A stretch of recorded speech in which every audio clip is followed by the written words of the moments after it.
জীবনে প্রথমবার চলে যাচ্ছি ভোট দিতে, তাই অনেক বেশি এক্সাইটেড ছিলাম। আজকে আমি ভোট কাকে দিলাম আর আমাকে এতগুলো সিঙ্গারা কে দিল, আমি কি এখনো ভোটার হয়েছি নাকি চুরি করে ভোট দিছি? তোমরা অনেকে আমার কাছে এগুলো জানতে চাইছো। ওকে, ভিডিওটা শেষ পর্যন্ত দেখো, সবকিছু জানতে পারবা। তো সকাল সকাল ঘুম থেকে ওঠার পরে গোসল করে ফেলছি, তারপরে রেডি হয়ে নিছি। ফোনটা হাতে নিয়ে দেখি 9:30 বেজে গেছে। তাড়াতাড়ি করে চলে আসলাম নাস্তা করতে। এখন এই যে একটু খেয়ে বের হয়ে পড়বো। বাইরে পোলা আবার আমার জন্য ওয়েট করতেছে। এই তো কদিন ধরে আমার তাড়াতাড়ি বিয়ে হওয়ার জন্য একটা ওষুধ খাচ্ছি। কি করবো, কোনো মতেই বিয়ে হয় না পারতে ওষুধ খাইতে হচ্ছে। তো এই যে বাইরে আসার পর দেখি আমার একটা পিসি মামাতো ভাই আসছে, ওকে নিয়ে আর আমরা কয়জন মিলে বের হয়ে পড়লাম। আমাদের বাড়ি থেকে প্রায় 1 কিলোমিটার, যেখানে ভোট দিতে যাবো সে নয় হলো, কিন্তু এদেরকে কেন বেঁধে রাখছে? তারা তো ভোট দেওয়ার জন্য পাগল হয়ে গেছে। আমার কাছে অনেক রিকোয়েস্ট করলো ওদেরকে নিয়ে যেতে, কিন্তু ভাই ওদেরকে কি নিবো, আমি এক অসহায়। এখানে আসার পর দেখি চারদিকে শুধু মানুষ আর মানুষ। অনলাইনে ভোট নাম্বারটা দেখে আসি নাই, তাই এখানে এসে খুঁজতে খুঁজতে আমি পিছন দিয়ে লাল সুতা বের হয়ে গেল। তারপর চলে আসলাম ডিরেক্ট ভোট দিতে।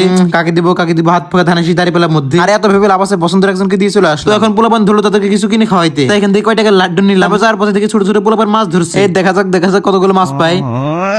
প্রজেক্ট পুরাই লস। যাই হোক, আমাদেরকে সিঙ্গার গুলো কিনে দিছিল একটা বড় ভাই। আমাদের আবার নিয়ে মাছ নাকি হাঁটতে হাঁটতে খাইতে খাইতে চলে যাচ্ছিলাম। সত্যি বলতে ফ্রি খাইতে অনেক মজাই লাগে। সত্যি বলতে গেছে অনেক দুঃখের সাথে বলতে হচ্ছে যে আমি এখনো ভোটারই হইনি। আমি একজনের পাটা ধরে বলছিলাম একটু ভিডিও করে আনতে, সে তার পছন্দের দলকে ভোট দিছে। আর তোমরা কাকে দিছো কমেন্টে বলো।